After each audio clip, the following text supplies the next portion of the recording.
आम्ही जप करतो, आम्ही नाम करतो, आम्ही देवदेव करतो, हा अहंकारच आहे. भक्तीचा सुद्धा अहंकार होऊ शकतो आणि अहंकार अज्ञानी माणसाला होत नाही, ज्ञानी माणसाला होतो. म्हणून ज्ञानी माणसाला अहंतेची जास्त भीती आहे. नवल अहंकाराची गोठी विशेषेन लगे अज्ञाना पाठी, सज्ञानाचे झोंबे कंठी नाना संकटी नाचवी. अज्ञानी माणसाला अहंकार नाही, ज्ञानी माणसाला अहंकार होतो. म्हणून तुकोबराय म्हणतात हे सगळे अहंकार निर्माण होण्याचे मार्ग आम्हाला नको.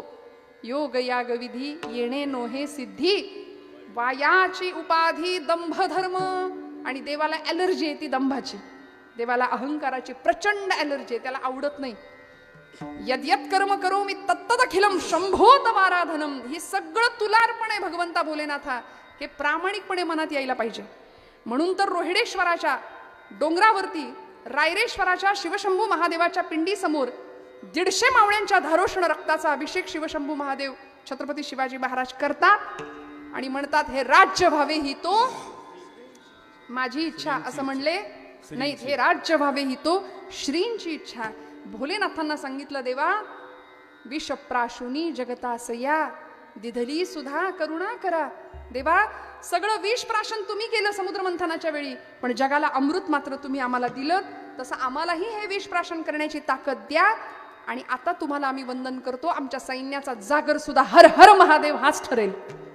जटाटवी गलज्जल प्रवाह पावित स्थले गले वलंब्य लंबितांभुजंग तुंग मालिका.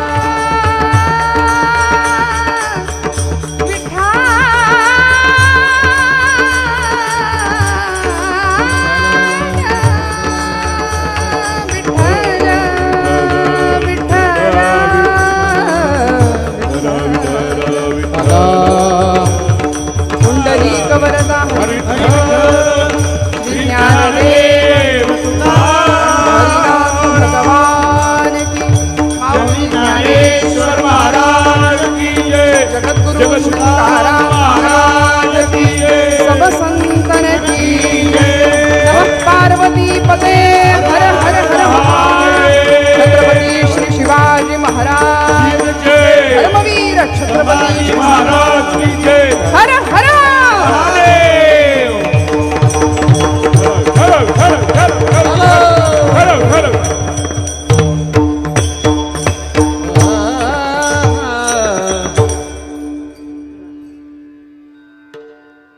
मन वाचातीत तुझे हे स्वरूप, मन वाचातीत तुझे हे स्वरूप.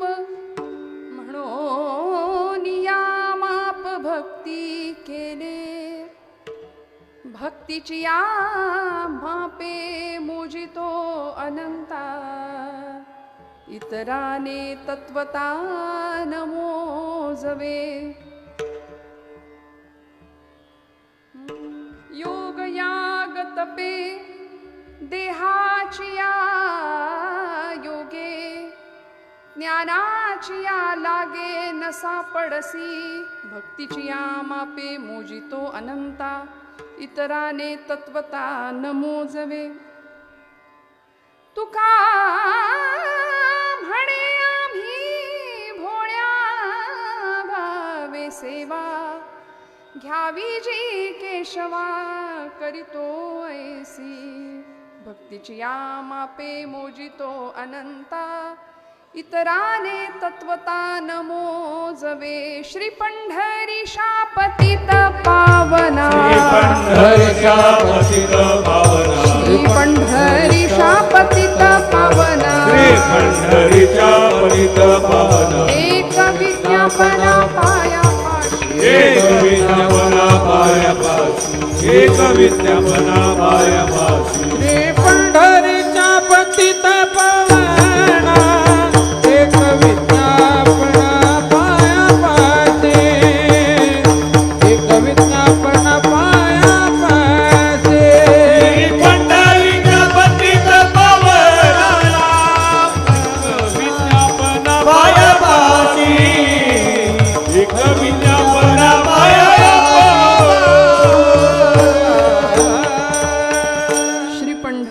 पतित पावना, एक विज्ञापना पायापाशी.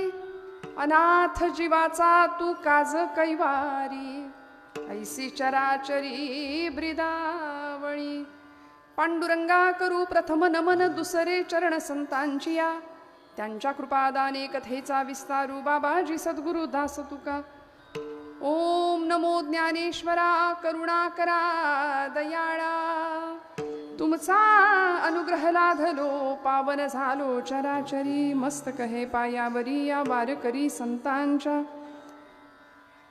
ब्रह्मानंदं परमसुखदं केवलं ज्ञानमूर्तिं द्वन्द्वातीतं गगनसदृशं तत्त्वमस्यादिलक्ष्यम् एकं नित्यं विमलमचलं सर्वधी साक्षिभूतं भावातीतं त्रिगुणरहितं सद्गुरुं तन्नमामि कैलासराणा शिवचन्द्रमौळी फणींद्रमाथा भ्रुकुटी झळाळी कारुण्य सिंधो भवदुःखहारी तुझवीण शंभो मज कोण तारी घ्यावी घ्यावी माझी सेवा दीन दुर्बळाची देवा दीन दुर्बळाची देवा दीन दुर्बळाची देवा घ्यावी घ्यावी माझी सेवा दीन दुर्बळाची देवा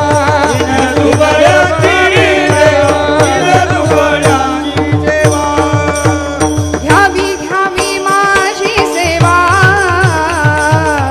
दीन दुर्बळाची देवा दीन दुर्बळाची देवा दीन दुर्बळाची देवा घ्यावी घ्यावी घ्यावी माझी सेवा दीन दुर्बळाची देवा दीन दुर्बळाची देवा दीन दुर्बळाची देवा चित्ताचे आसन तुका करीतो कीर्तन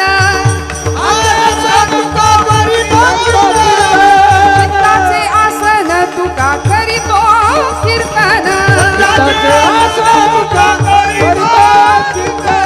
घ्यावी घ्यावी माझी सेवा दीन दुर्बळाची देवा दीन दुर्बळाची देवा दीन दुर्बळाची देवा घ्यावी घ्यावी माझी सेवा दीन दुर्बळाची देवा दीन दुर्बळाची देवा दीन दुर्बळाची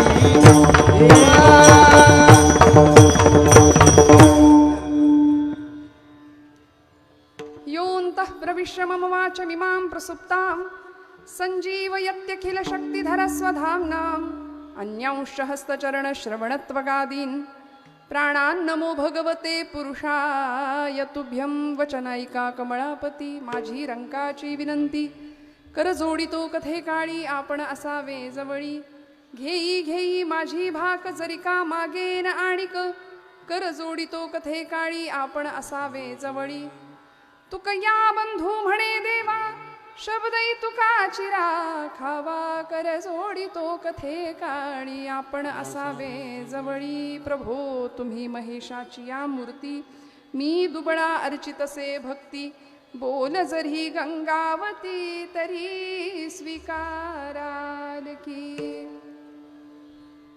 परमेश्वर स्वरूप उपस्थित सर्व श्रोतृवृंदांच्या हृदयस्थ परमात्म्याला अत्यंत श्रद्धापूर्वक भावाने नमस्कार करते नतमस्तक होते सेवे लागी सेवक झालो तुमच्या लागलो निज चरणा श्री संतांची या माथा चरणावरी साष्टांग हे करी दंडवत अत्यंत सुरूध अशा भावनेने आपण सगळे इथे उपस्थित आहात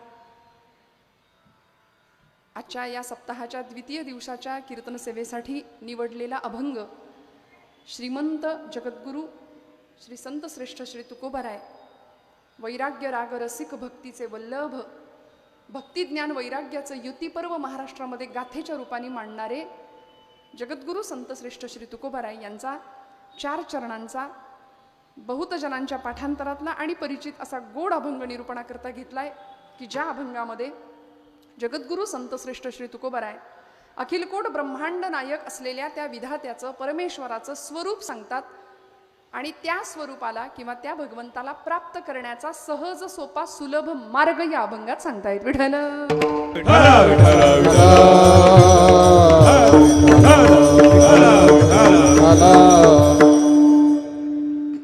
थोडासा आवाज घुमत असेल तर थोडा अजून रिवर्ब कमी केला तरी चालेल. सगळ्यांना आवाज व्यवस्थित ऐकू येतोय, शब्द व्यवस्थित कळतायत ना? तुम्ही श्रोते महेशाची या मूर्ती.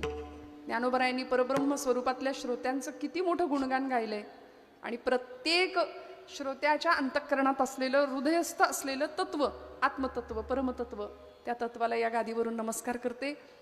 सेवेसाठी उपस्थित असलेली संप्रदायाची निष्ठावान अशी पाईक मंडळी, सर्व गायक वादक सगळ्यांच्या चरणारविंदी कृतज्ञतापूर्वक वंदन करते. मला याच ठिकाणी काही दिवसांपूर्वी कार्यक्रम करायचा होता, बरोबर ना? ठिकाण हेच होतं, पण वैयक्तिक काही अडचणींमुळे मला इथे येता नाही आलं. परमादरणीय महाराष्ट्राचं पखवाज क्षेत्रातले खूप मोठं भूषण आणि नाव असलेलं परमादरणीय आमचे चंदूनाना पांचाळ, त्यांच्या माध्यमातून तीही तारीख होती. दादांच्याच घरचा कार्यक्रम होता, खरं तर मला येता नाही आलं.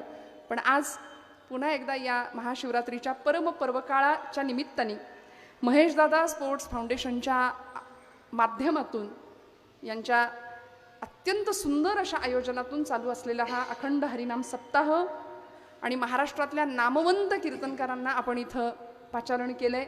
माझ्या परमभाग्याने आपल्या सगळ्यांच्या दर्शनाचा योग माझ्या वाट्याला आला. सर्व पदाधिकारी, ज्येष्ठ श्रेष्ठ, सगळे या कमिटीतली सगळी मंडळी, माझ्यापेक्षा वय, अनुभव आणि ज्ञान या सर्वतोपरी मोठी असलेली सगळ्यांच्या चरणारविंदी कृतज्ञतापूर्वक वंदन. गोड अशी पखवाजची दोघंही साथ करणारे आमचे महाराज मंडळी, इकडे इदगे महाराज आहेत, आणि संप्रदायातले निष्ठावान असलेले नामधारक साधक, ही सगळी संस्थेतली लेकरं, यांच्यासाठी टाळ्या वाजवा जोरदार. दोनही चोपदार मंडळी, आमचे विणेकरी महाराज, सगळ्यांच्या चरणावर कृतज्ञतापूर्वक वंदन करते. गोड अशी ध्वनी व्यवस्था दादा आपण देताय, तुम्हालाही वंदन. सर्व मातृतुल्य पितृतुल्य सगळ्या श्रोत्यांच्या चरणारविंदी कृतज्ञतापूर्वक वंदन करते. किती भाग्य आहे. सोहळा सोहळा, उत्सव उत्सव, महोत्सव आणि महाशिवरात्रीच्या पर्वकाळाचं औचित्य, काय सुंदर आयोजन आणि नियोजन आहे. कुठंही महाशिवरात्रीच्या पर्वकाळावर 12 ज्योतिर्लिंगांना जायची गरज नाही. सगळी ज्योतिर्लिंग इथं आली. घृष्णेश्वर आहे, केदारनाथ आहे, सगळी ज्योतिर्लिंग इथं निर्माण झाली. आणि खरंच भगवान श्री भोलेनाथांच्या छत्रछायेखाली, त्यांच्या सानिध्यामध्ये आपण सगळे नामाचा गजर करतो आहोत, भक्तीचा सोहळा करतो आहोत. आणि ही खरी ज्ञानाची दिवाळी आहे. बाकी दिवाळी दरवर्षी येते, ती दिवाळं काढून जाते. त्यामुळं ही दिवाळी तुमच्या माझ्या हृदयातला दीप प्रज्वलित ठेवणार आहे. वास्तविक आज आमचं सगळं लक्ष बाहेर आहे. आतमध्ये बघायला आम्ही तयार नाही, आमच्या स्वतःकडे बघायला आम्ही तयार नाही. मग आम्हाला हे सोहळे, हे कीर्तन सप्ताह, अखंड हरिनाम सप्ताह, ही सगळी माध्यमं कशा करता दिली संतांनी, तर वखवख वाढली आधुनिक सुखाच्या साधनांनी. आणि मग आतमध्ये कुठेतरी पाहता यावं, डोकावता यावं, याकरता स्वतःसाठी थोडंसं काहीतरी करता यावं. आणि अध्यात्मासारखा सुंदर राजमार्ग नाही, संप्रदायासारखा संप्रदाय नाही आपल्या वारकरी संप्रदायासारखा, आणि भागवत धर्म, आपला हिंदू धर्म, या धर्मासारखा धर्म नाही. अतिशय श्रेष्ठ पातळीवर हे बघा ना, हे भगवे रंग सुद्धा आम्हाला किती सुंदर शिकवतात, जाणीव देतात. या भगव्याखाली अनेकांनी आपलं रक्त सांडलंय, या भगव्याखाली अनेकांनी आपली बलिदानं दिली आहेत. भगव्यासाठी अनेक जण धारातीर्थी पडले. छत्रपतींच्या स्वराज्याचं रक्षण करण्याकरता एक एक मावळा रक्ताचं पाणी करत लढला. प्रत्येक जीव जीवाला जीव देणारा होता. राज काय बी काळजी करायचं काम नाही सा, आम्ही हाऊ, आम्ही आहे, अरे मरेंगे मगर हटेंगे नाही सो मरगठ्ठे, ही व्याख्या होती मराठा या शब्दाची. मराठा ती तुका मेळ व्हावा, महाराष्ट्र धर्म वाढवावा, ही प्रेरणा होती आमच्या संतांची. देव मस्तकी धरावा, अवघा हलकल्लोळ करावा, या न्यायानी या भगव्यासाठी अनेक जण लढले, अनेक जण धारातीर्थी पडले, अनेक जण स्वतःच्या प्राणांची बाजी लावली. आणि आज सगळ्यात पहिल्यांदा आल्या आल्या साक्षात महाशिवरात्रीचा उत्सव सुरू आहे. आणि शिवाचा अंश असलेला हा रुद्रांश, खरंच छत्रपती शिवाजी महाराज त्यांच्या सुंदर अशा आकृतीला, प्रतिमेला सुंदर असा हार घालून या कीर्तनाची सुरुवात होतीये.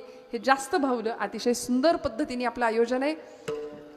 कारण ते होते म्हणून आपण आहे, ते नसते तर इथं आपण राहिलो नसतो, आपण सगळे कुठेतरी करत बसलो असतो, नाही का? नमाज पडत बसलो असतो कुठंतरी आपण सगळे. त्यामुळं ते होते म्हणून आपण इथं आहोत. ते होते म्हणून हिंदू म्हणून जगतोय. मराठा म्हणून जगतोय महाराष्ट्रातला. भाग्य आहे आमचं. मला कधी कधी असं वाटतं, महाराज ज्ञानोबा तुकोबांच्या नंतर आपण जन्माला आलो, छत्रपती शिवाजी छत्रपती संभाजींच्या नंतर आपण जन्माला आलो, हे आपलं भाग्य आहे. कारण एक काळ असा भीषण विलक्षण महाराष्ट्रातल्या लोकांनी पाहिला होता की ज्या काळामध्ये यवनांची चारही बाजूनं आक्रमणं, चारही बाजूनी देशकाल वर्तमान अवघेची अव्यवधान सावधान सावधान असं जगाला टाहो फोडणारे समर्थ रामदास स्वामी एकीकडं जय जय रघुवीर समर्थाचा गर्जना देत होते आणि दुसरीकडं जगद्गुरु संतश्रेष्ठ श्री तुकोबाराय हेची आम्हा करणे काम बीज वाढवावे नाम. तानपुऱ्याचा आवाज थोडासा मला देता आला तर बरं होईल अजून. हे प्रयोजन होतं जीवनाचं. धर्माचे पालन करणे पाखंड खंडण हेची आम्हा करणे काम बीज वाढवावे नाम. हेची आम्हा करणे काम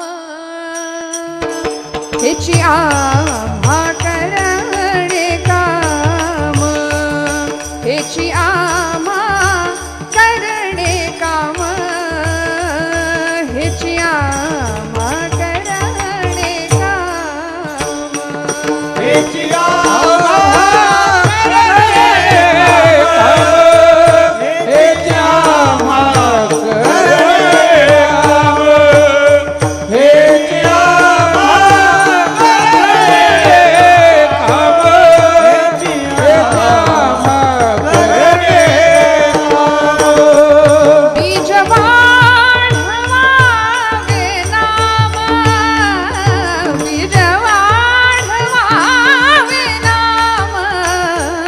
हेची आम्हा करणे काम हेची आम्हा करणे काम हेची आम्हा करणे काम हेची आम्हा करणे काम.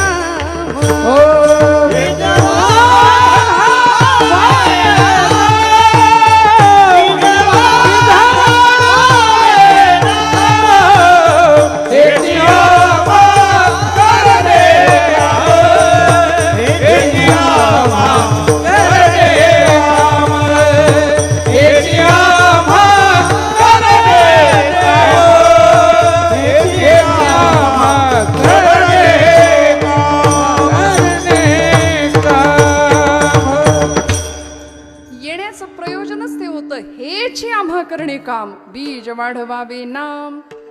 महाराजांनी स्वतःच्या येण्याचं प्रयोजन सांगून टाकले. ज्ञानोबराय म्हणले आनंदाचे आवारू मांडू जगा आनंदे भरीन तिन्ही लोक. हे ज्ञानोबरायांचं ध्येय होतं. प्रत्येकाने स्वतःला विचारायचं माझ्या येण्याचं प्रयोजन काय आहे.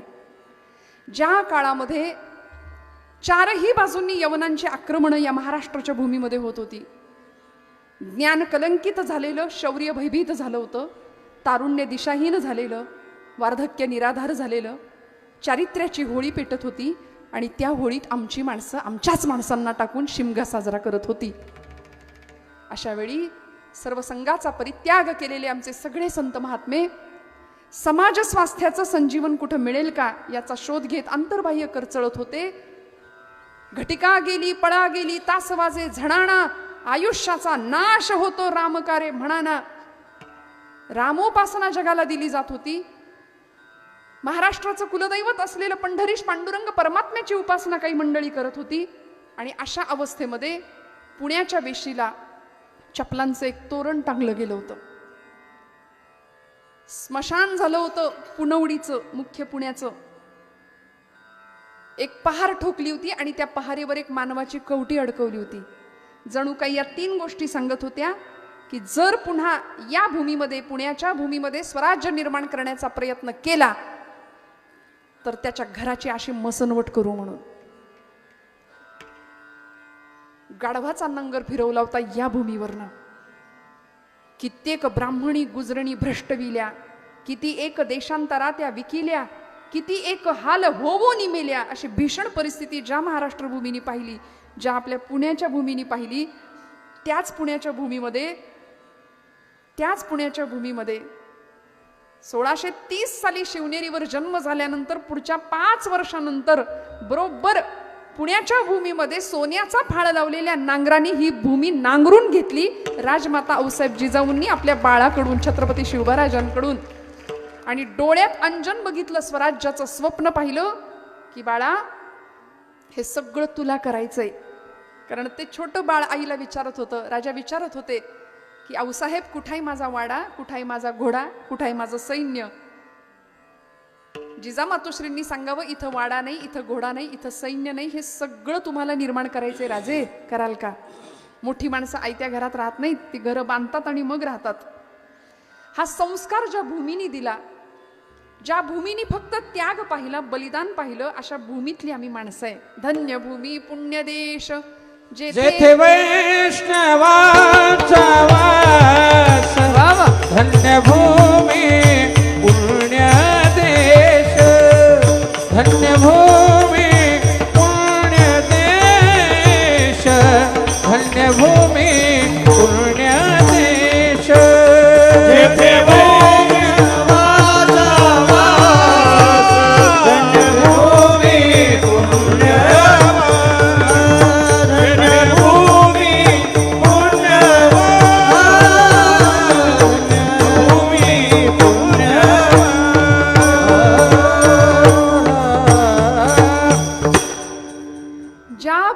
जन्माला आलेलं लेकरू, त्याच्या रक्तामध्ये जशा पांढऱ्या पेशी लाल पेशी असतात, आपल्या सगळ्यांच्या रक्तामध्ये WBC RBC आहेत.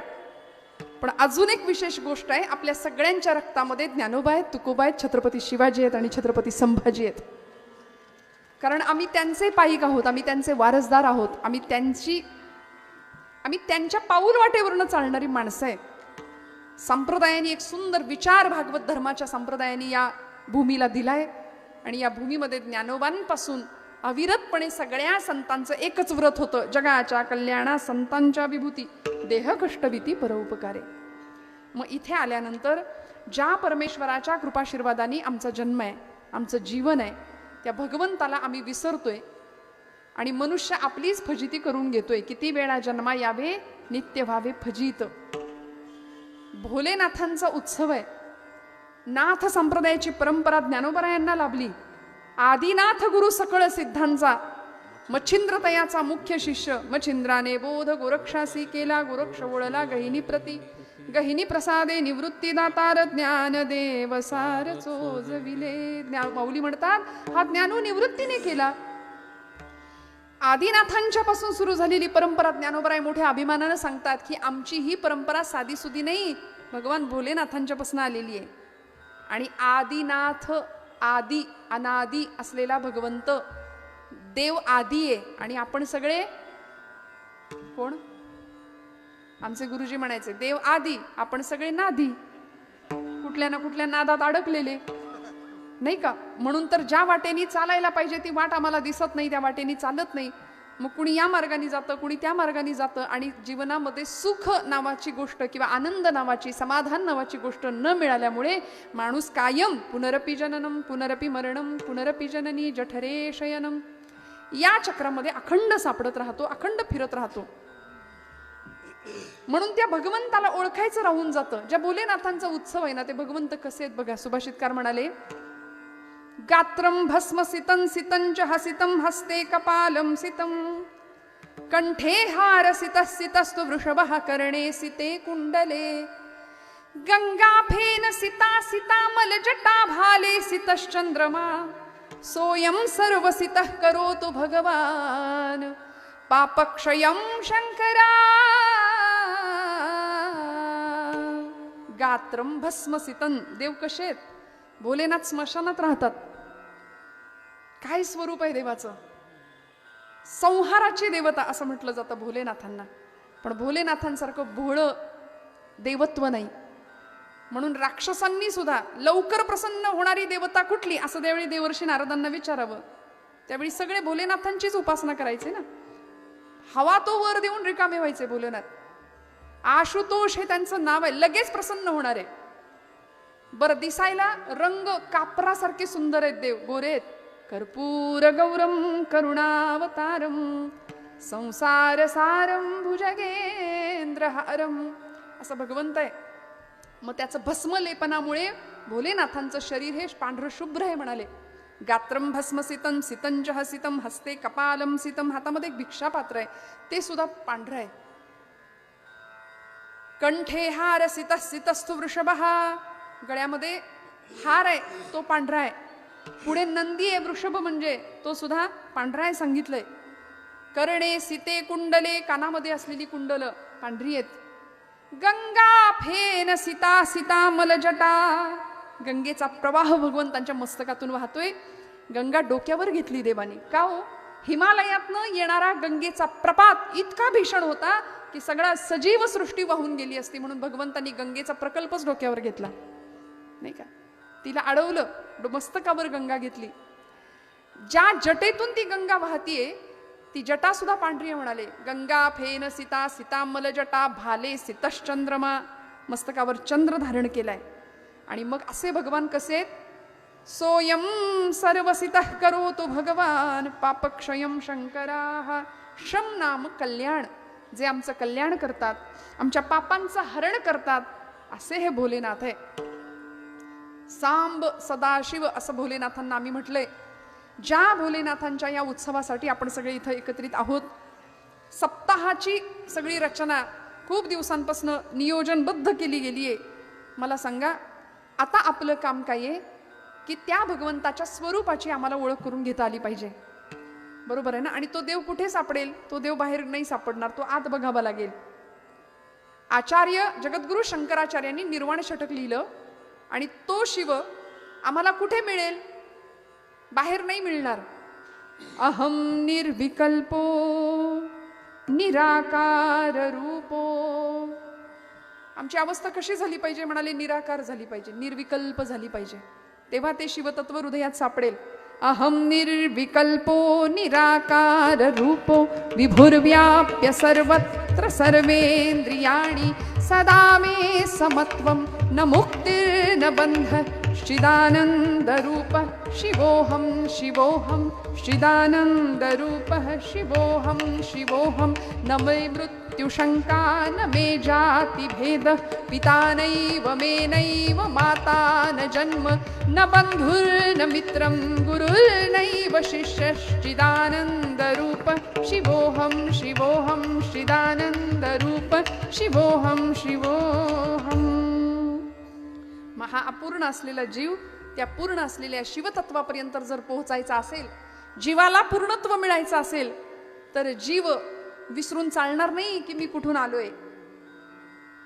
आमची निर्मिती, आमचं इथं येण्याचं प्रयोजन किंवा सबंध सृष्टीची रचना करणारं ते परमतत्व आहे ना, ते नेमकं कसं आहे याचा आम्हाला थोडासा बोध घेता आला पाहिजे. तो बोध जर घ्यायचा असेल तर तो आतल्या डोळ्यांनी बघावा लागेल, अंतःचक्षुंनी पाहायला लागेल. तो बाहेरच्या डोळ्यांनी दिसणार नाही. आम्ही त्याला सगळीकडे शोधतो आणि देव सोडून सगळा प्रपंचच आम्हाला दिसतो. जो प्रपंच कायम दुःख देतो त्याच प्रपंचाच्या मागे इतके लागलो की सुख मिळावं सुख मिळावं सुख मिळावं. तो प्रपंच कधीच सुख देत नाही, कधीच सुख देत नाही. मग ते परमतत्व जर ओळखायचं असेल, त्याला जर बघायचं असेल ना, तर अंतःचक्षुंनी बघावं लागेल. संतांनी त्याला पाहिलंय, संतांनी त्याला पाहिलंय, त्याच्या स्वरूपाचं वर्णन सुद्धा केलं. आणि पाहत असताना आम्ही कुठे पाहतो? आम्ही बहिर्मुख आहोत. आम्ही सध्या बाहेरचं जग इतकं पाहतो, स्वतःला फोन लावत नाही आपण. कधी लावतो का स्वतःला फोन? ते मुरारी बापू म्हणायचे, कभी खुद को फोन लगा के देखा है, एंगेज टोन सुनाई देगी म्हणले. कधीच आपण स्वतःला फोन लावत नाही. लावा बरं, इथं नका लावून बघा काय होतंय. आपलाच मोबाईल, आपलाच नंबर त्याच्यावर डायल करायचा. अभी इस समय सभी लाईन व्यस्त है, बंद नाही, व्यस्त है. आम्ही सगळे इतके व्यापलेले, इतके व्यस्त आहोत की आतमध्ये बघायला वेळ नाही आम्हाला. आपला श्वास सुद्धा आपण शांततेत कधी ऐकत नाही. खरं सांगा, इकडे महिला वर्गाला मी विचारते, बरं आहे सप्ताहामध्ये आम्हाला आरक्षण दिलंय तुम्ही नाही का? महिला वर्ग म्हणजे पूर्ण 7 दिवसांच्या कीर्तनामध्ये सप्ताहामध्ये 1 महिला कीर्तन ठेवले, यासाठी अभिनंदन आधी करते. बघा इकडून जास्त टाळ्या वाजल्या आमच्या. आमचा आवाज नेहमी जास्त असतो, असतो की नाही? तुम्ही हो म्हणा बरं. घरात सुद्धा आमचाच आवाज असतो. हा, मी असं म्हटलं, कितीही करा प्रपंचासाठी, कुणी केलं म्हणत नाही. म्हणतं का हो? रांधा वाडा उष्टी काढा सगळ्यांचं सगळं करा म्हणतं का कुणी केलं? कुणी नाही केलं म्हणत. ब्रह्मचैतन्य गोंदवलेकर महाराज म्हणले माझ्या रामाकरता थोडंसं करा, राम लक्षात ठेवेल, प्रपंच लक्षात नाही ठेवणार. लक्षात नाही ठेवणार. ज्या प्रपंचाकडून सुखाची अपेक्षा करतो तो प्रपंच सुख कधीच देत नाही. आणि झालं असं की आमच्या घरामध्ये देव सोडून सगळं आहे, देव सोडून सगळं, हा माझा तो माझा, घर माझं, बंगला माझा, शेती माझी, सगळं माझं, तसा देवा तूही माझा असं आपण म्हणतो देवाला. पण मेरे तो गिरीधर गोपाल दुसरा न कोई हे म्हणायला मीराबाईंसारखं धाडस लागतं. म्हणून आम्ही भक्तीच्या प्रांतामध्ये अपूर्ण का ठरतो? कारण आपल्याला देव जसा हवाय तसा सगळा प्रपंच सुद्धा गोळा करायचा आहे, संसार सुद्धा हवाच आहे. आणि हा संसार सोडल्याशिवाय देव मिळत नाही असं संतांचं म्हणणं आहे. त्या संसाराची नश्वरता समजून घेतल्याशिवाय देवाची सत्यता किंवा देवाचं स्वरूप आम्हाला कळणार नाही हे संतांचं म्हणणं आहे. मग त्याच्या स्वरूपाचं दर्शन संतांनी घेतलं, ते आम्हाला मिळावं याकरता त्यांचा जीव तळमळला. आणि तो नेमका कसा आहे, त्याचं स्वरूप कसं आहे, सगुणाचं स्वरूप आम्हाला सांगितलं. सुंदर ते ध्यान उभे विटेवरी, सुंदर ते ध्यान उभे विटेवरी, सुंदर ते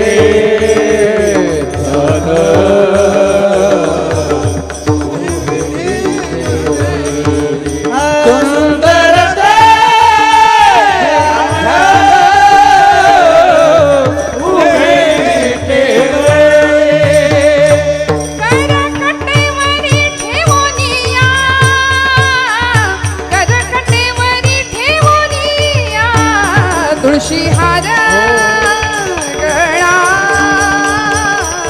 कासे पीतांबर, तुळशी हार गळा कासे पीतांबर,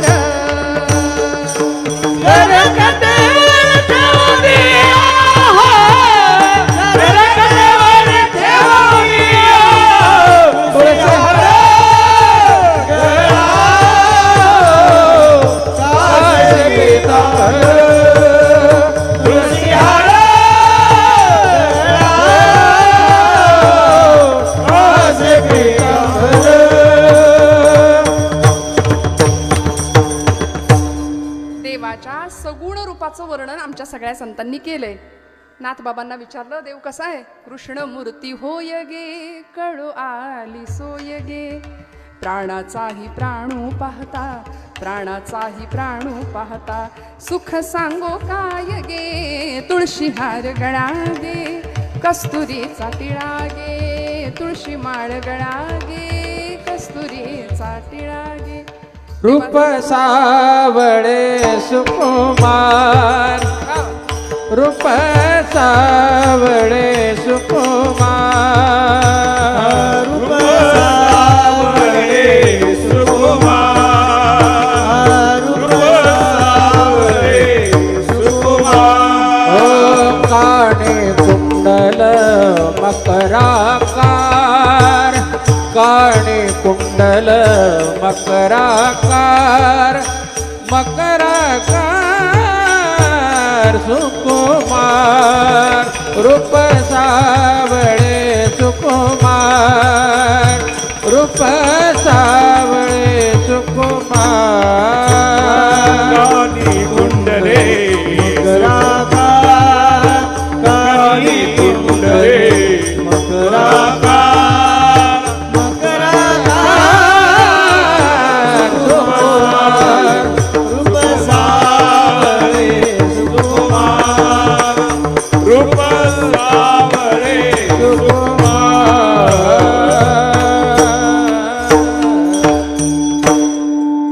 आम्ही ज्या देवाला पाहिले, आम्ही त्याला कुठं पाहतो? आम्ही त्याला विटेवर पाहतो, आम्ही त्याला बासरी घेतलेल्या अवस्थेत पाहतो, आम्ही भोलेनाथांच्या रूपात त्याला पाहतो. देवाच्या सगुण रूपाचं वर्णन शब्दबद्ध केलं आमच्या संतांनी. पण त्यांनी जे तत्व पाहिलं ते निर्गुण होतं, निराकार होतं, आणि त्याचं दर्शन त्यांनी घेतलं. कराडचे एक पंत साहित्यातले कवी होऊन गेले, त्यांनी वर्णन केलं देवाचं. बघा कसं आहे परमेश्वर. सजल नीरद श्याम तनू नवरत्न खचित संवर्ण मुकुट शिरपे चतुरावर कलगी विराजित कुटिलाल कनिटिलास कस्तुरी तिलक केशरी गंधा तिलक केशरी गंध हरिहा आनंदाचा कंद हरिहा भक्त सखा गोविंद श्रवणी मनोहर मकर कुंडले फुल्लगल्ल कर्णात दीर्घ सुप्रसन्न लोचन इंदुवदन तिल पुष्प नासिका कुंदरदन हनु अधर बिंबगत हास्य मंद मंद हरिहा आनंदाचा कंद हरिहा आनंदाचा कंद कंबुकंठ कौस्तुभाभरण शुभ पटीर पंकन वद्रवरूषित पीवरास केयूर विभूषित कनक कटक सह रत्न तोडर प्रभानुभासित ललितांगुली धृत रत्नमुद्रिका वृंद याला म्हणायचं पंत साहित्य बरं का, पंडिती काव्य. म्हणून आपण फार त्याच्या नाही का फार त्याच्या फंदात पडत नाही. आपण संतांनी जे सोपं सांगितलं त्यामागे आपण लागतो. पण पंडिती काव्यामध्ये भगवंताचं वर्णन केलं, सगुण रूपाचं वर्णन केलं. पण तुकोबराय म्हटले हे सगळं सगुण रूप झालं जे तुम्ही डोळ्यांनी पाहू शकता, पण या पलीकडचं रूप जे आम्ही पाहिलं आणि त्या रूपाचं वर्णन करत असताना तुकोबराय सांगतात देवा तू कसा आहे सांगू का. अभंगाचं प्रथम चरण. तुझे हे स्वरूप मनवाचतीत तुझे हे स्वरूप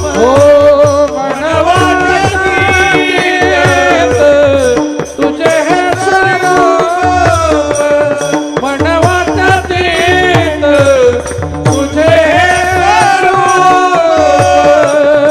मनवाचतीत तुझे हे स्वरूप मनवाचतीत तुझे हे स्वरूप ओ मनवाचतीत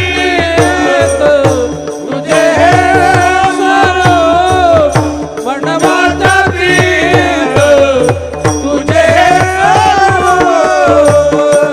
मनोनिया माप भक्ती केले मनोनिया माप भक्ती केले भक्तीची मापे मोजितो अनंत भक्तीची मापे मोजितो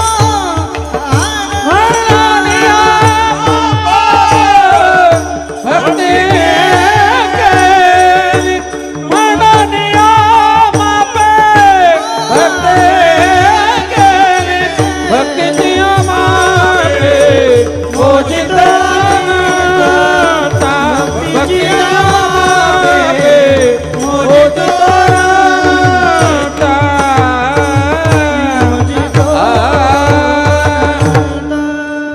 मन वाचातीत तुझे हे स्वरूप म्हणून या माप भक्ती केले.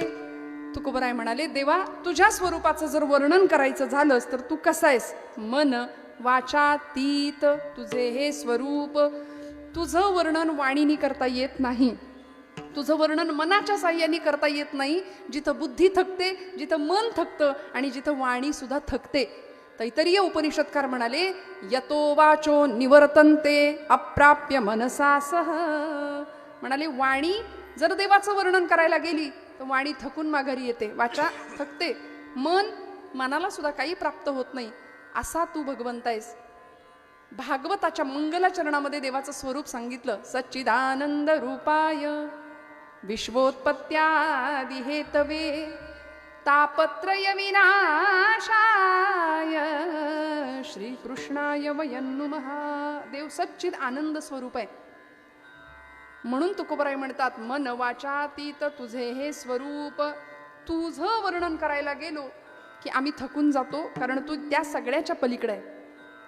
माऊलींना विचारलं सत्यज्ञानानंत गगनाचे प्रावरण सत्यज्ञानानंत गगनाचे प्रावरण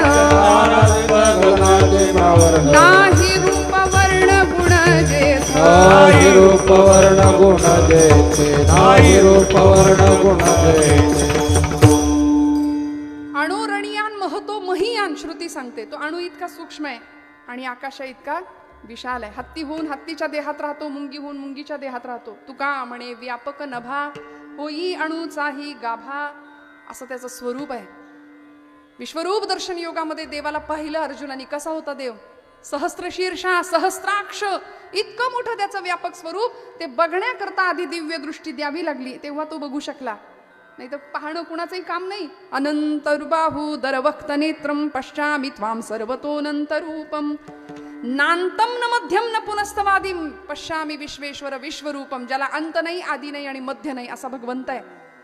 मग त्याचं स्वरूप तुकोबराय म्हणतात आम्ही त्याला पाहिलंय आणि त्याचं स्वरूप सांगतात. मन वाचातीत तुझे हे स्वरूप.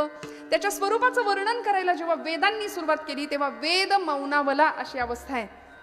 श्रुतींना विचारलं, श्रुती नेती नेती म्हणती गोविंदुरे.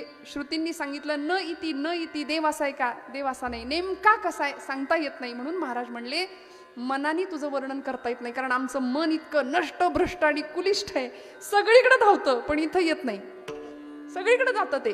बहुत चंचल चपल जाता येता न लगे वेळ, जाता येता न लगे वेळ, जाता येता न लगे वेळ. बहुत चंचल चपल जाता येता न लगे वेळ, जाता येता न लगे वेळ, जाता बहुत येता चंचल चपल जाता येता न लगे वेळ, जाता येता न लगे वेळ, जाता येता न लगे वेळ.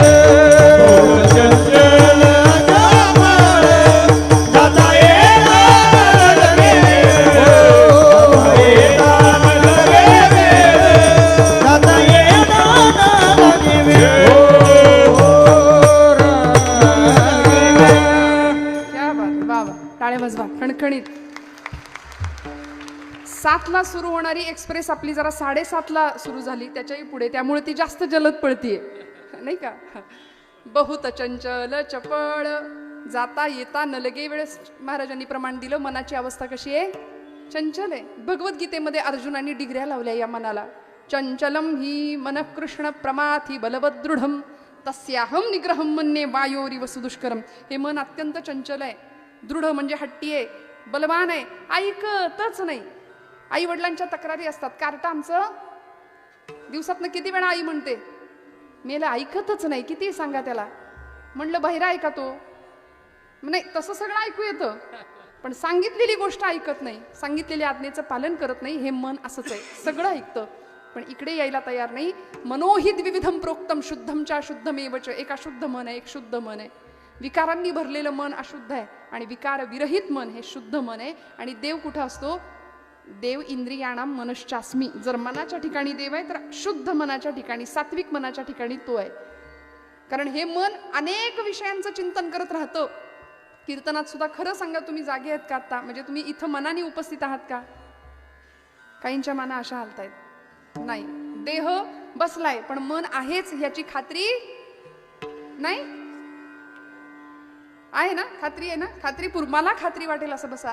मनाची पण उपस्थिती राहू द्या. पण काय होतं माहितीये, हे मन विषयांचं ध्यान करतं. ध्यायते विषयम पुंसा संगस्तेषु पजायते संगात संजायते काम कामात क्रोधो विजायते क्रोधात भवति सम्मोहा सम्मोहा स्मृती विभ्रमः स्मृतिभ्रंशात बुद्धिनाशो बुद्धिनाशात प्रणश्यती. इतकी घसरण सुरू होते आयुष्याची. मनाची ताकद काय आहे? मन विषयांचं चिंतन करतं, विषयांचं ध्यान करतं. त्यावेळी त्याच्यामुळे काम निर्माण होतो, कामामुळे क्रोध, क्रोधामुळे सम्मोह, सम्मोहामुळे स्मृतिविभ्रम, स्मृतिविभ्रमामुळे बुद्धिनाशापर्यंत आम्ही पोहोचतो बरं का. बुद्धीचा नाश होतो. आणि देवानी दिलेलं बुद्धीचं वैभव ज्ञानोबराय सांगतात, बुद्धीचे वैभव अन्य नाही तुझे, एका केशव राजे सकळ सिद्धी, एका केशव राजे सकळ सिद्धी, एका केशव राजे सकळ सिद्धी.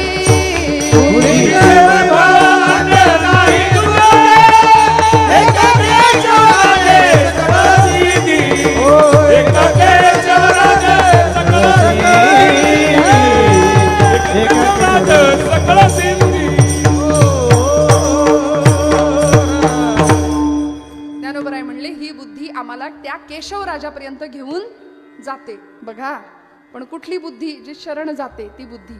मग असं मन भगवंताचं वर्णन करायला ज्यावेळी जातं त्यावेळी ते मन थकून माघारी येतं. महाराज म्हणाले, वाचातीत वाणी सुद्धा आमची थकते, तुझे हे स्वरूप देवाला मोजता येत नाही. देव अनंत आहे, अनंत आहे. म्हणून मग अनंत त्यालाच म्हणतात ज्याचा अंतच लागत नाही, ज्याला मोजायचं म्हटलं तर मोजता येत नाही. म्हणून तुकोबाराय सांगतात, म्हणून या माप भक्ती केले. मग आम्ही काय केलं देवा? प्रत्येक गोष्ट मोजण्यासाठी परिमाण लागतं काहीतरी, पण देवाला मोजायचं कसं हा जेव्हा प्रश्न पडला त्यावेळी तुकोबा म्हणले, आम्ही तुला भक्तीच्या मापाने मोजतो. भक्तीचे मापे मोजे तो अनंता, भक्तीचे मापे मोजे तो अनंता, भक्तीची मापे मोजितो अनंता, भक्तीची मापे मोजितो अनंता, भक्तीचे मापे मोजे तो अनंता, भक्तीचे मापे मोजे तो अनंता, भक्तीची मापे मोजितो अनंता, भक्तीची मापे मोजितो अनंता.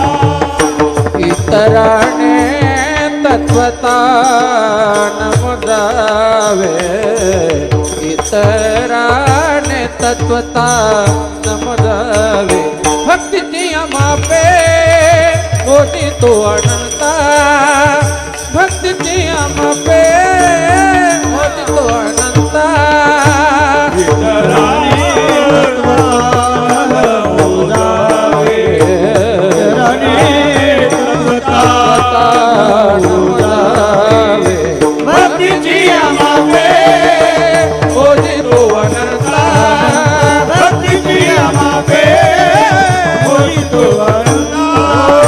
मोठी तो अनंता हो. भक्तीची या मापे मोजितो अनंता, इतराने तत्वता न मोजवे. तुकोबराय म्हणतात, देवा तुला मोजण्याकरता आम्ही मापच बनवलं. कुठलं? भक्ती. कारण देव अन्य कुठल्याही साधनांनी मोजला जात नाही. व्याधस्या चरणम ध्रुवस्य च वयोर विद्या गजेंद्रस्य का, काजातिर्विदुरस्य यादव पतेर उग्रस्य किं पौरुषम, कुब्जायाः कमनीय रूपमधिकं किंतत् सुदाम्नो धनम, भक्त्या तुष्यति केवलम न च गुणैर्भक्तिप्रिय श्रीपतीः. देव अन्य कुठल्या गुणांनी प्रसन्न झाला नाही. व्याधाचा आचार काय होता, पण तरी सुद्धा देव प्रसन्न झाला. ध्रुवाचं वय काय होतं? लहान बाळ होता, तरी देव प्रसन्न झाला. विदुरांची जात काय होती? दासीपुत्र होते, पण जातपात न बघता देव प्रसन्न झाला. कुब्जेचं रूप काय होतं? पण तिला पाहिल्याबरोबर भगवंतांनी तिचं अंतरंग ओळखलं. आणि भारतीय अध्यात्म बाह्यांगापेक्षा अंतरंग सौंदर्याला जास्त महत्व देतं. म्हणून परमात्माने पूर्ण कृपा करून टाकली. शबरीने काय दिलं होतं देवाला? काय दिलं होतं? उष्टी बोरं दिली. विनवित शबरी रघुराया ते तुझसाठी आणली आज मी बोरे, भागला भुकेला असशील जरी तू देवा, जमविला रानचा हा मेवा. दिलं ना, घेतलं भगवंतांनी, स्वीकार केलं. कारण त्यामागचा भाव पाहिला, त्यामागची भक्ती पाहिली. थोर प्रेमाचा भुकेला, थोर प्रेमाचा भुकेला, भुकेला थोर प्रेमाचा भुकेला, हो थोर प्रेमाचा भुकेला, आजी दुष्काळ ते आला, आजी दुष्काळ ते आला, आजी दुष्काळ ते आला, आजी दुष्काळ ते हो थोर प्रेमाचा भुकेला, हो थोर प्रेमाचा भुकेला, प्रेमाचा भुकेला, प्रेमाचा भुकेला. ऐका महिमा आवडीची, बोरे खाय भिल्लटीची, थोर प्रेमाचा भुकेला, हाची दुष्काळ तयाला. देवाला त्याचा दुष्काळ आहे आणि आम्ही त्याला प्रेम सोडून सगळं द्यायला जातोय. प्रेम सोडून आम्ही त्याला सगळं देतो. देवाला फक्त निरागस निर्लेप प्रेम हवंय आणि संतांनी ते दिलं. आमचं कसं आहे माहितीये, आमच्या मनात इतकी शंका आहे ते आम्ही उपास करतो.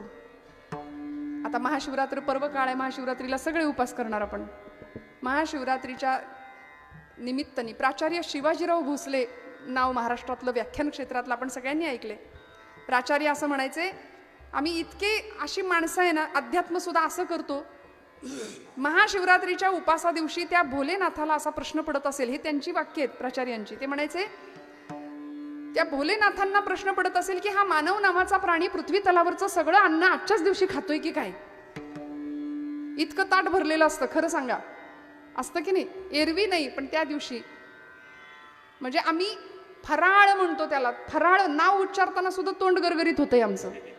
हंगामाप्रमाणे फळफळावर सगळे असतेच, बाकी सगळं ड्रायफ्रुट्स, काजू बदाम मनुके सगळं ताटात आम्हाला त्या दिवशी लागतं. मग याच्यामध्ये उपवास हे बाजूला राहतं आणि फराळ होतो नुसता. बरं ती शेंगदाण्याची आमटी आणि तो वरीच्या तांदळाचा भात भगर, ते किती आमट्या रिचवल्या भातात याचा पत्ता नाही लागत. सगळं कॉन्क्रीट जाम होतंय तरी सुद्धा दिवसभर चेहरा असा असतो जणू काही गिळलंच नाही आम्ही. उपास आहे उपास आहे उपास आहे. मग याकरता उपास नाहीये, याकरता नामस्मरण नाही. देवाला काहीच नाही लागत यातलं. देव काही नाही बघत. तुमचं रूप गुण वय, तुम्ही काय कर्मकांड करतात त्याच्याकडे देवाचं लक्ष नाही. ते करण्यामागची तुमची भक्ती पाहणार आहे. आणि आमचं इथंच अडचण येते की आम्ही संशयी माणसं आहे. आम्ही नको तिथे तरकट विचारसरणी फार अवलंब करतो. बघा आजची काही अशी सामाजिक मानसिकता आहे, काही अशी पिढी आहे, काही असा वर्ग आहे. आम्हाला म्हणतो, ताई काय तुम्ही सारख्या पुराणातल्या गोष्टी सांगता. आमचं लॉजिक सुरू झालं की तुमचं मॅजिक बंद होतं. म्हणले काय पुराणातल्या गोष्टी. अरे म्हटलं तुझं लॉजिक बाजूला ठेव. कधी कधी यांच्या बुद्धीवरनं मीठ मोहऱ्या ओवाळून टाकाव्यात, मला असं कधी कधी वाटतं. असा यांचा डोक्याचा विचारांचा प्रवाह असतो. वारीच्या काळामध्ये, पर्व काळामध्ये एक आजोबा होते बरं का, 70 वर्षाचं वय असेल आणि नातवाला खांद्यावर घेऊन चालत होते. निष्ठा, प्रचंड पांडुरंगावर प्रेम, फक्त भक्तियुक्त अंतःकरण आणि मैलोन मैल पायपीट चालू आहे. बरं आता या गर्दीमध्ये हौशे गौशे नवशे सगळे असतात.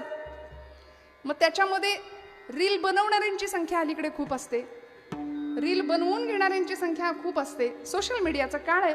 एक तरुण कार्यकर्ता होता आणि त्यांनी त्या आजोबांची मुलाखत घ्यायची ठरवली. तो आला समोर, असा मोबाईल कॅमेरा धरला, म्हणाला, बाबा किती वर्षापासून वारी करताय तुम्ही.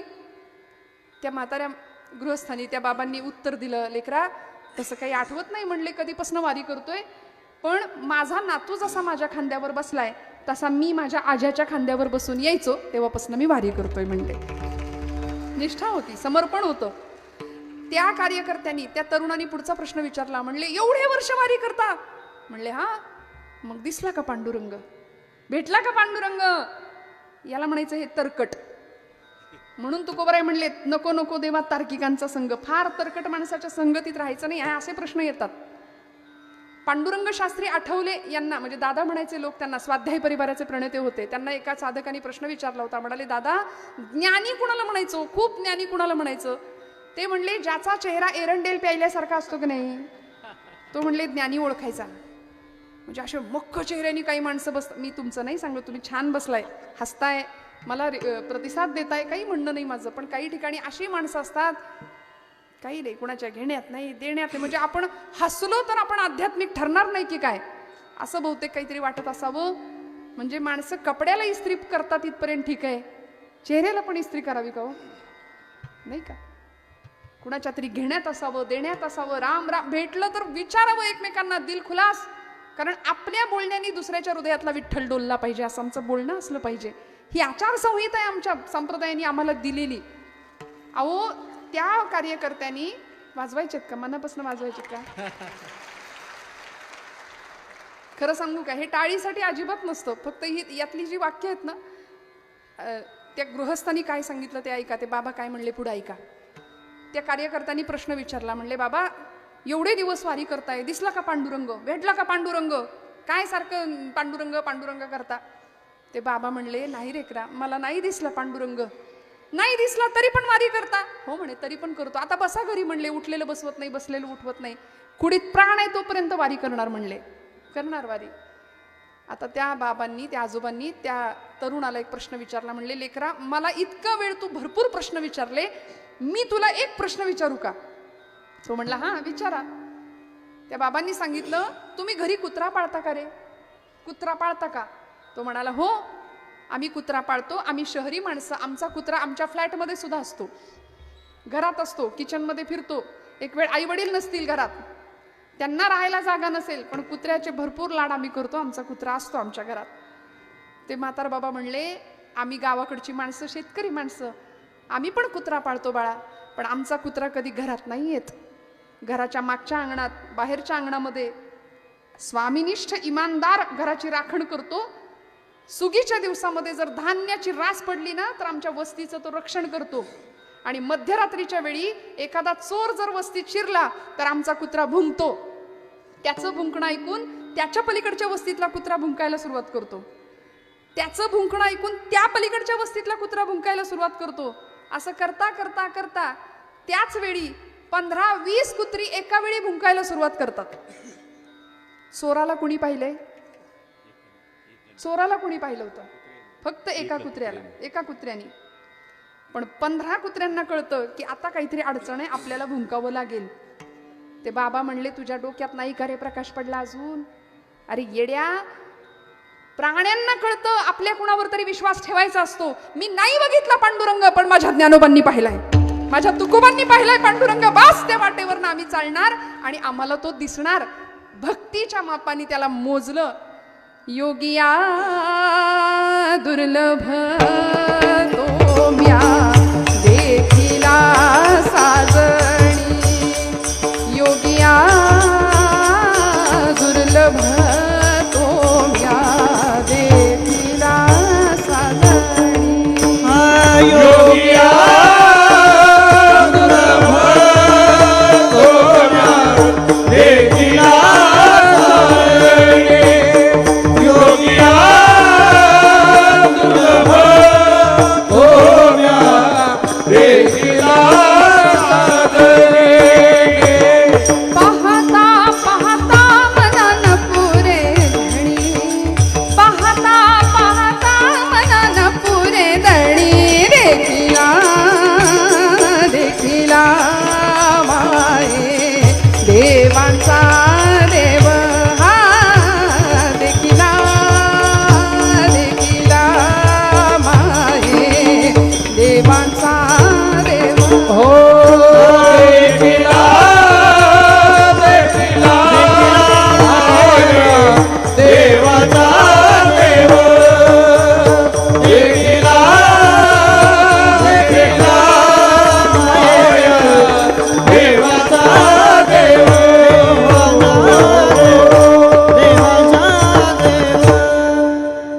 परिणाम काय झाला हो? देवांचा देव आम्ही पाहिला. जो योग्यांना कठीण होता बघणं, तो आम्ही पाहिला. ज्ञानोबराय सांगतात, परिणती काय? फिटला संदेह निमाले दुजे पण, फिटला संदेह निमाले दुजे पण, देखिला देखिला माये देवांचा देव. भक्तीची या मापे मोजितो अनंता. तो अनंत आहे, मुळात त्याला मोजता येत नाही, पण मोजायचंच झालं तर एकमेव माप उपयोगी पडतं. तुकोबराय सांगतात, भक्तीची या मापे मोजितो अनंता, इतराने तत्वता न मोजवे. विठोबा रखुमाई जय विठोबा रखुमाई, विठोबा रखुमाई, विठोबा रखुमाई,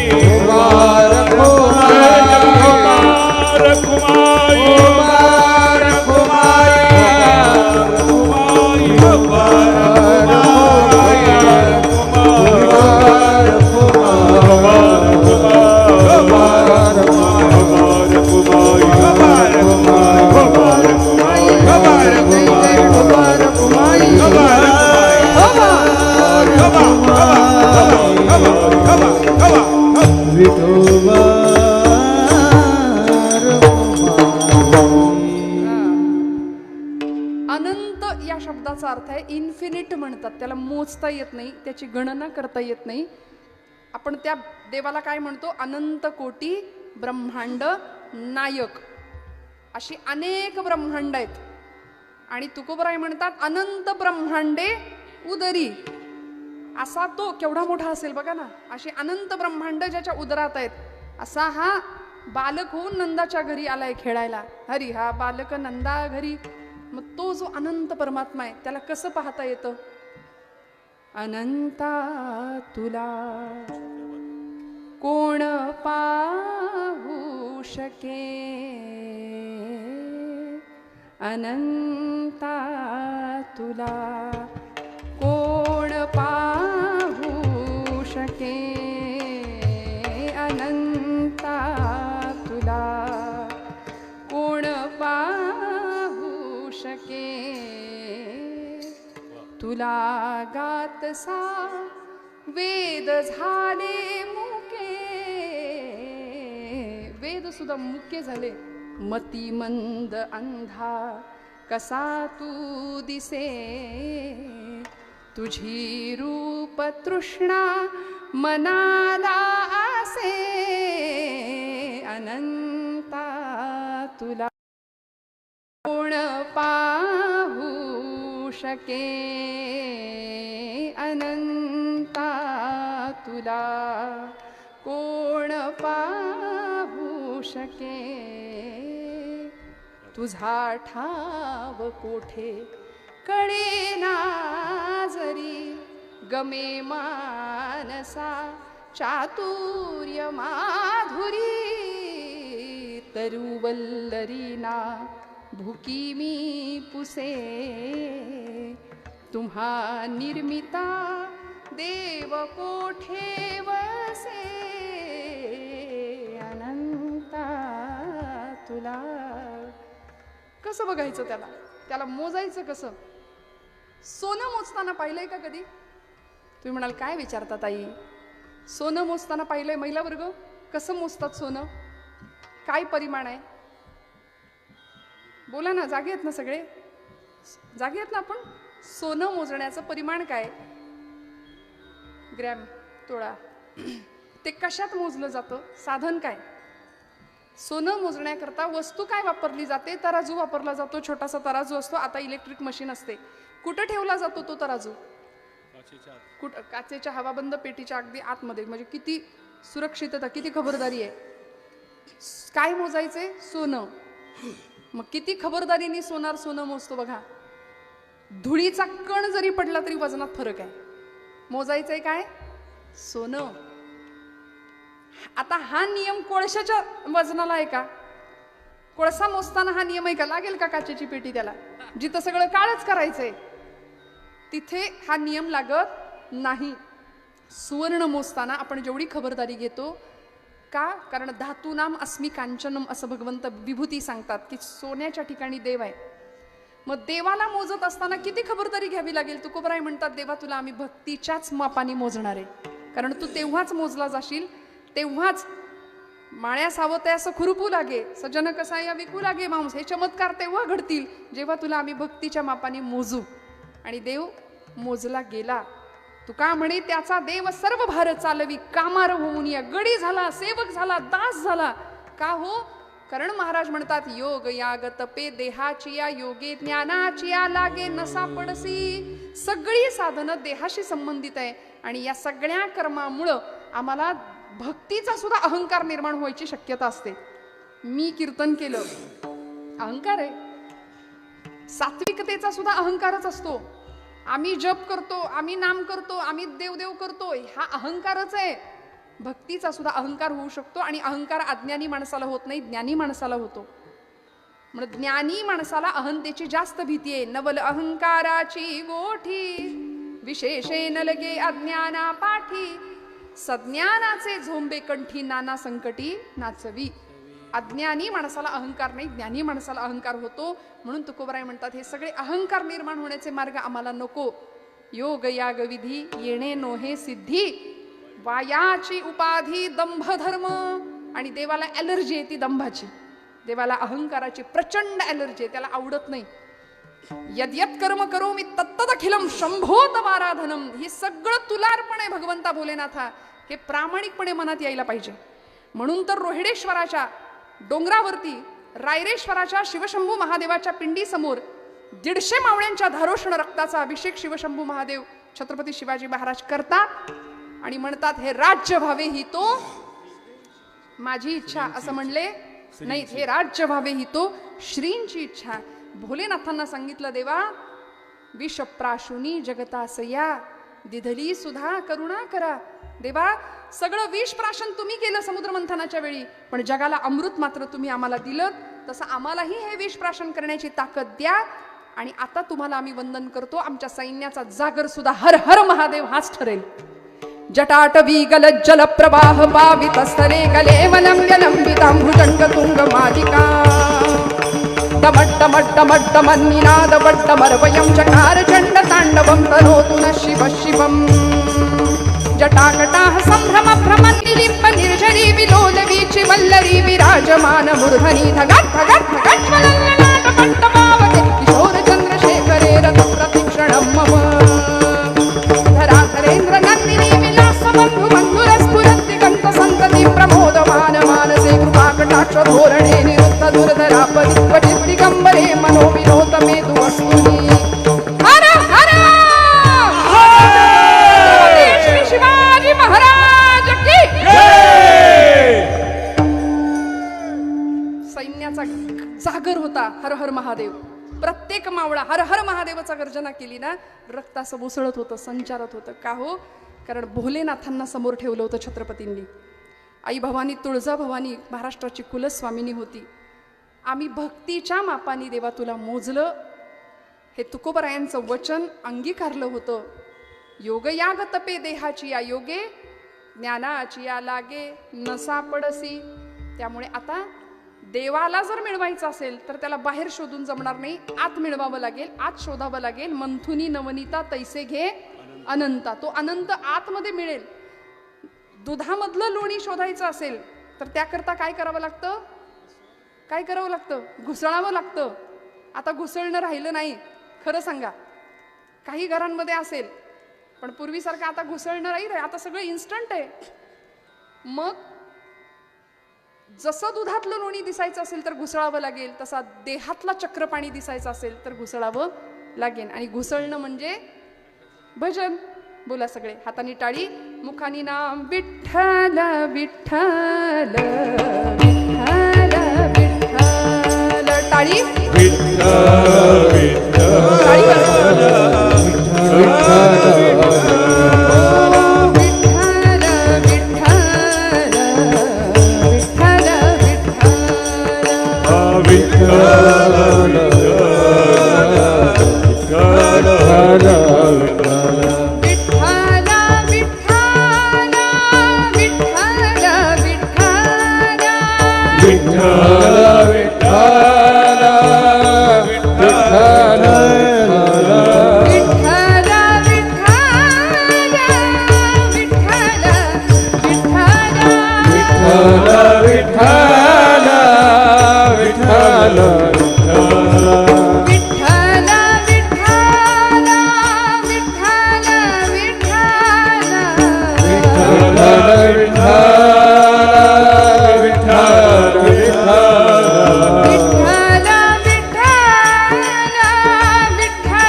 विजय केशवा करीतो ऐसी घ्या विजय केशवा करीतो ऐसी हा भक्ताची या मापे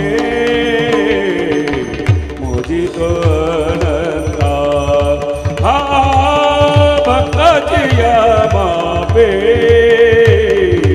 मोजितो अनंता यावितो ऐसी केशवा करीतो ऐसी यावितो केशवा करीतो ऐसी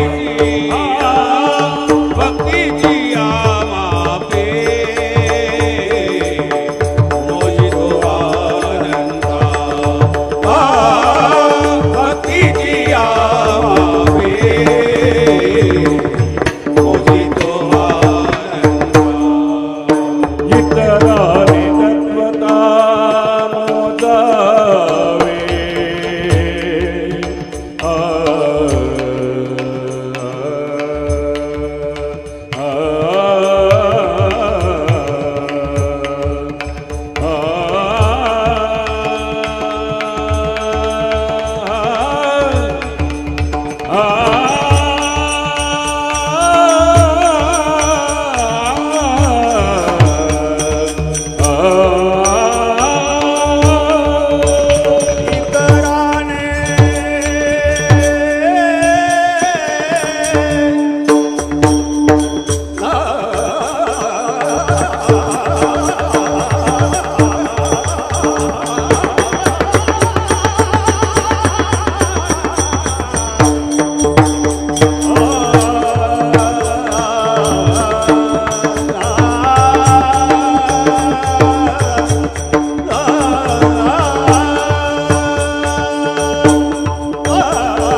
आ, आ, इतराने तत्वता न मोजावे इतराने तत्वता न मोजावी इतराने तत्वता न मोजावी हा भक्ताची या मापे मोजितो आनंद हा भक्ताची या मापे मोजितो आनंद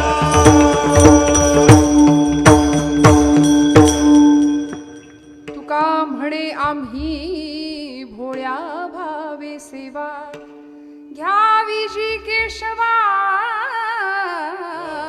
करीतो ऐसी भक्तीची या मापे मोजितो अनंता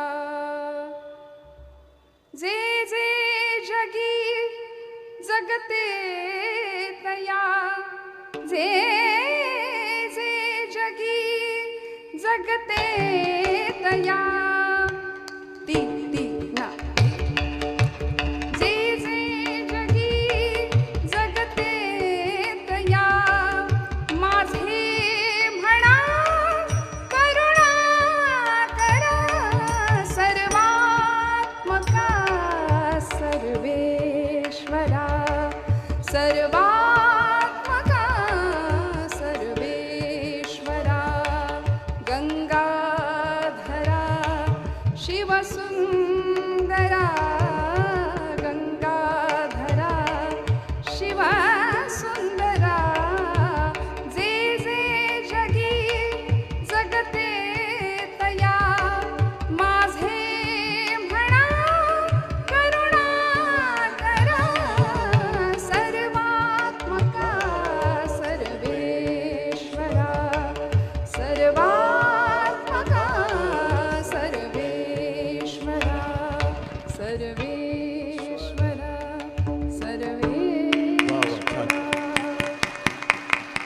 परमेश्वराकडे एवढीच प्रार्थना करावी, देवा आम्हाला आपलं म्हणून स्वीकार, नाही का?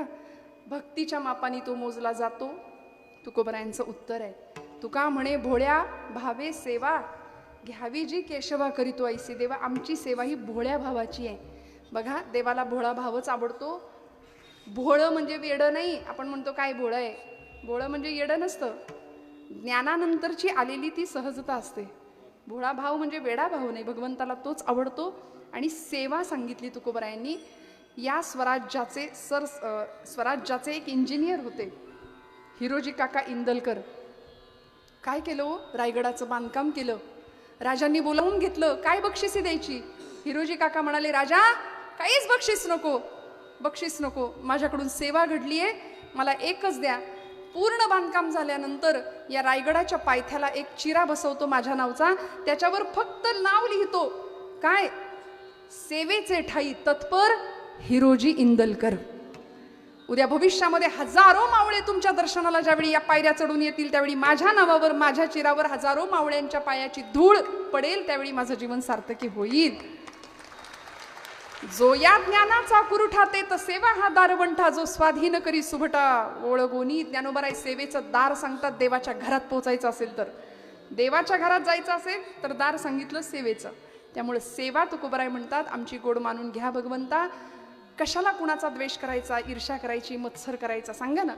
आम्ही माणसं, परमेश्वराने आम्हाला दिलेलं सुंदर जीवन, मन दिलं, बुद्धी दिली, पण सध्या आम्ही त्याचा वापर डस्टबिन सारखा करतोय, कचरा पेटी झाली. कारण सगळे विकार त्याच्यात भरले. सरकार सांगतं पाणी अडवा, पाणी जिरवा, आम्ही म्हणतो ह्याची अडवा आणि त्याची जिरवा, नाही का?